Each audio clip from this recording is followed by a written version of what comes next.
Hey guys, good evening to you all. Just to be clear, this is a spur of the moment and very heated response to what has happened tonight regarding the Austin Metcalf case. The Felonious Self-Appointed Minister has done it again, and he really did it this time. He put out a post and video to establish what he says really went on during the Anthony press conference day. And I think it's actually amazing because he contradicts himself and basically unintentionally shows his client, Karmelo Anthony, could have left the tent that day. In addition to this, Jeff Metcalf commented on his video, and the response is everything you would expect out of an illiterate, felonious, self-appointed minister. Tonight, Dominique blocked me for posting the video on who Austin is, thanks to all of his amazing friends who posted beautiful tributes to him. But when I reminded him that in the video he stated that we can say whatever we want because it builds his ego, and mentioned his organization is about to be investigated for fraudulent activity, the odds were in my favor, and I was then unblocked. So, hello, my name is Jenny, and this is Buried Secrets. Tonight, Dominique Alexander, who I refuse to call a minister, the Anthony family advocate, decided to make a bold statement tonight with a post and a video. In the post, and I won't read the entire thing because he reiterates it in the video he made of himself, but he blames Jeff Metcalf for the Anthony family press conference being 40 minutes late to start. But then he states this, and it's just mind-blowing to me that he said this, and I quote, "Some have claimed he came to pray or in peace, but the reality is he ignored multiple requests, disrupted a private press event, and created a tense environment around an already sensitive matter. And while we understand that emotions run high, this is a pending criminal case, and it was entirely inappropriate for any interaction between families to occur. Being in pain does not give anyone the right to show up unannounced and refuse to respect the boundaries of a space that wasn't theirs to enter. The entire reason this happened is because Karmelo Anthony did not respect the boundaries that was not his to enter. Yes, it was a school tent, but those tents are for students to put their belongings, so nobody takes them. He did not belong there, and he also refused to leave after many attempts and created a tense environment. Clearly, Dominique doesn't have a PR person. Jeff Metcalf came to defend himself and stated, and I quote, "At least get your story factual. I was never asked to leave by anyone or refused to leave when asked. I only left peacefully after the first time I was asked to leave. You don't have the intestinal fortitude to even look me in the eye, but will gaslight me after I'm gone. Your rap sheet speaks volumes of your character. Who is the true victim here? My dead son? You are a race hustler looking for your 15 minutes of fame to plug your company on your infomercial called a press conference. You couldn't even pronounce his name correctly. You are a disgrace to the human race." End quote. That is when Dominique Alexander let his true colors shine, and he stated, and I quote, "Jeff Metcalf, posting on my timeline, tells the world how unhinged you are coming on this post.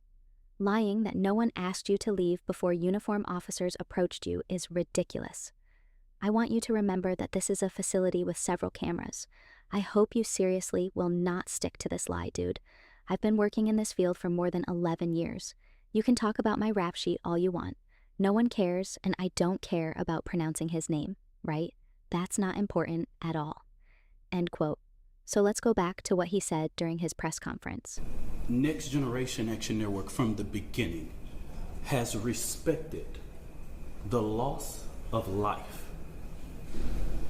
No matter our opinion of it, we have kept our opinion close.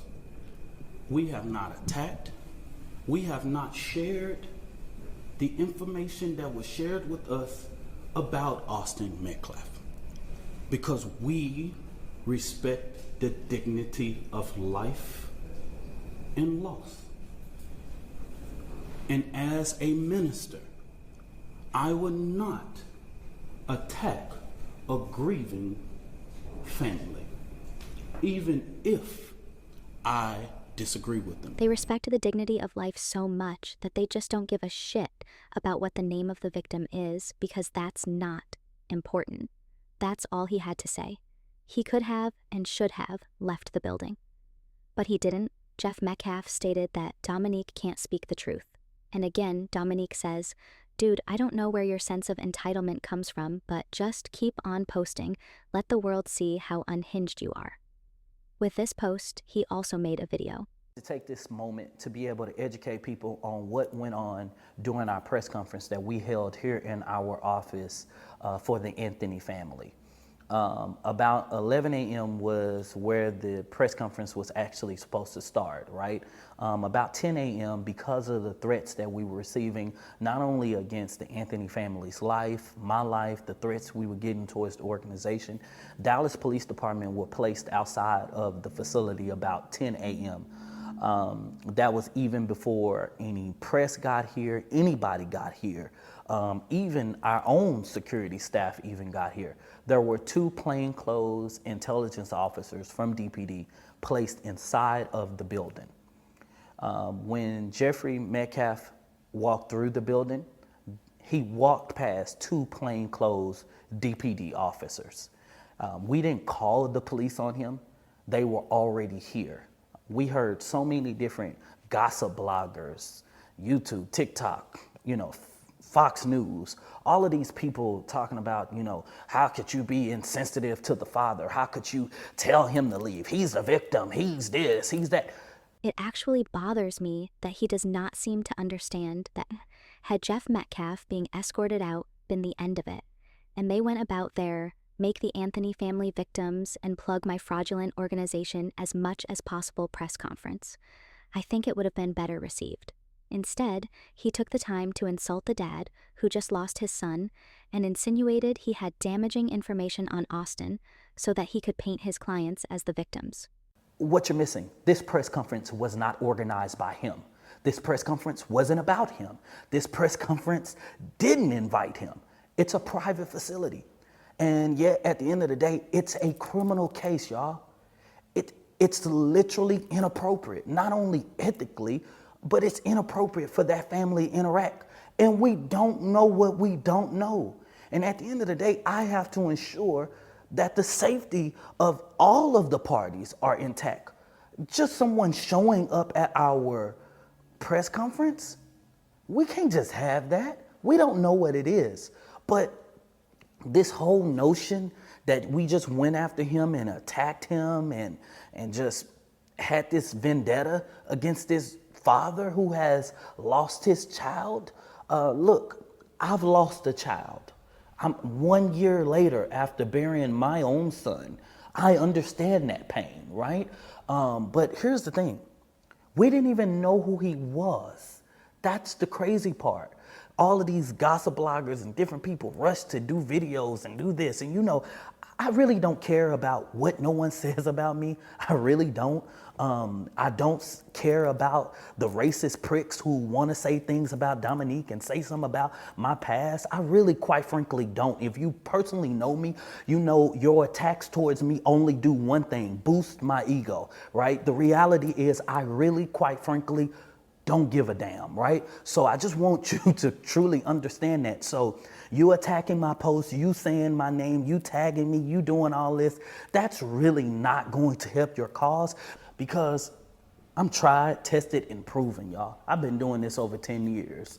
Yet saying things about me, man, you're gonna waste your time, your speak, your everything. Putting 45 minutes on Instagram or whatever you want to do to say that Dominique Alexander is the Antichrist. I wouldn't give 2 cahoots, right? Because you don't know me. You don't know anything about me. And yet trying to post my background or whatever it is. Let me say this real quick. I'm the first person to tell my own testimony. Nobody have to tell it for me. At the end of the day, I was the most talked about individual over the course of 10 years, right? So trying to use a moment to yet come out and say stuff about my background that I've never hidden. Maybe y'all should do some research to see when my background was actually released. Maybe you should do a research and see how many times on social media I post my mugshots. You ain't got to tell that story. At the end of the day, there's more mugshots than what you actually posted, right? Let me make that very clear. So keep on digging. Do whatever you want to do. Just keep on saying it, whatever it may be. But it's not about that. At the end of the day, when we were trying to secure this facility and secure the press conference, I asked our security staff to keep a lane open straight to the podium so that the family can come in and go right back out. Let me say this. The Anthony family didn't even know that Austin's dad was even in the facility. They didn't know that Austin's dad was here until he was actually removed by DPD. One of our security people asked him to move back. He looked back at him like he was entitled or like he didn't have to move, whatever it may be. This is what we call reaching. We didn't even know who he was at this time. We just asked him to step back. Then one of the members of the media told us that, hey, that's the dad. How appalling is it that they do not even know what the Metcalf family looks like? They have not taken the time to even look to see what Austin's family looks like and what Karmelo took away from them. Yet Dominique wants us to believe that Jeff Metcalf is the entitled one. I said, the dad of who? Who? What? He was like, yeah, that's Austin's dad. I said, I know you lying. Like, what? He can't be here. And so what we initiated is making sure that we secured the facility. Kind of like Austin securing the tent with all of his teammates and friends' backpacks and stuff in it. Let me make this very clear. The Anthony family didn't even know he was here. But how do we know what he came here for? He didn't come and asked or come to us and said, he just stood there. We didn't know what was going on. We didn't know if we started the press conference, and I'm not accusing him of anything. We didn't know if he was going to pull out a gun. We didn't know what we didn't know. Kind of like Austin not knowing why Karmelo was sitting under his school's tent with his peers' stuff under it. He didn't know what he was there for. He didn't know if he could have had a knife in his backpack. But at the end of the day, what, we just wait and just say, oh man, just let's start the press conference. We didn't pat anybody down coming into the facility. We didn't look at everybody. We didn't know, y'all. But these YouTubers and TikTok and all these people started to rush to judgment. I'm being insensitive. I'm being this. I have a press conference with a whole media press corps in a family that I have to ensure the safety of. NGAN had at least 12 people on our security team that day. We could have removed him if we wanted to. We could have literally done that. But no, what we did was we tried, because of the sensitivity of the case, allow DPD to handle it. If anybody that was there, no, we didn't lack security, right? But where he came in and approached, we could not allow him to stay there. Kind of like Austin couldn't allow Karmelo to stay there because all of his classmates' stuff was under the tent, and Karmelo had threatened him to put his hands on him. Not only outside of the fact that this is a current pending criminal case, right? And the press conference was about the Anthony family and their use of funds. The funds that they had not even received yet at that time. So it wasn't really about the particulars of the case. It was about these false narratives that came out about how they were using their fund. That's it. It was talking about Karmelo's school, whether he'll be able to graduate. It was talking about the threats to their home. It had nothing to do with the particulars of the actual case. What went under the tent? What did this on this rainy day? What's this? What's that? It has nothing to do with that. It had everything to do with what the Anthony family, the mom, the dad, the siblings were experiencing. And so, yes, we asked for him to be removed, not only for just our safety, but also his safety too as well. We don't know what we don't know. And at the end of the day, what do? Wait until something happens and then stand in front of a camera and say, man, I'm sorry. I hired 12 people to be on the security that day. But you know, when it came to security, I didn't let them secure. I didn't let them do their job. That's what I'm supposed to do? That's stupid. That's ridiculous. This was not an attack on him, but we felt it was very disrespectful. on how he came about it and how we, even before you even knew it was a thing, we were asking him repeatedly to leave. And literally, he wouldn't even talk. He wouldn't even say anything. He felt like he could just stand there. That's not right. It was very upsetting to me. Ah, poor Dominique. So he is upset that Jeff Metcalf didn't leave when asked and just stood there. But Austin couldn't be upset when his client just sat there under the tent. He was not supposed to be under, that he was asked to leave. You can't make this shit up, you guys. It's not right. Because if you're coming here for, I heard somebody say, he was coming there for prayer. He was coming there to come and hug. Well, that wasn't the spirit that we got. There were more than 12, 15 people. Even the media came and approached him. Even DPD plainclothes officers approached him before the uniformed officers even arrived. So at the end of the day, we felt like he was coming in peace. Well, that's a hell of a way of coming in peace. By when someone's approaching you and asking you to step back because you're in a secure lane, they don't even know who you is. You could have been a person of CBS 11 or anything. If he would have just stepped back. If Karmelo had have just left the tent. With the when the security asked him to, hell, the media probably wouldn't even notice that he was there. It was because of the confrontation of the security person telling him to move back that the media even noticed him, because he had shades and a sling that they have never saw him in. I don't know this man. I've never saw him a day in my life. So I didn't point him out and say, oh, he got to go. I didn't even know who he was. And so this rush to judgment, these attacks on our organization, the attacks on me or whatever it may be, man, keep them going, right? I'm built for that, okay? I'm ready for it. And there you have it, Dominique Alexander for the win. He supposedly did not know who Jeff Metcalf was and didn't know what he would do. And if Jeff had of just left peacefully, then none of this would have happened. Kind of like Karmelo Anthony, who Austin had not seen a day in his life. He didn't know why he was sitting there under their school tent surrounded by their belongings, and if he had of just left when asked, then none of this would have happened. He literally just gave a very strong case that will benefit the Metcalfs. He delivered it, and he has no idea. After this, Dominique just babbles about insignificant stuff.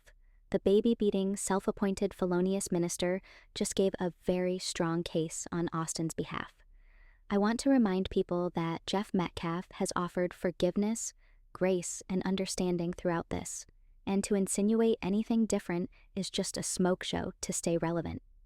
Dominique has stated that actions speak louder than words, and I think it's apparent, given that sentiment, that Dominique's actions, his behavior, and comments about Jeff and Austin are beyond inappropriate. Austin was not the only victim. That day there were many, the kids who had to watch Austin pass away, the kids who tried to do anything they could to save him, his twin who held him until he took his last breath, his girlfriend, and all of his family members are also victims. Karmelo Anthony, the Anthony family, and Dominique Alexander are not victims, but the sure want everyone to think that they are. Dominique posted this in several different versions to all his social media platforms. He wants to control the narrative, so keep posting about who Austin is and was, share videos, be Austin's voice. Until next time, love you guys. He wants to control the narrative and set the foundation for this case, and we can stop him by doing so by posting videos and photos of who Austin is. We can be Austin's voice. Until next time, love you guys, and keep this family in your thoughts. To have to deal with this shit while trying to grieve your child is unimaginable.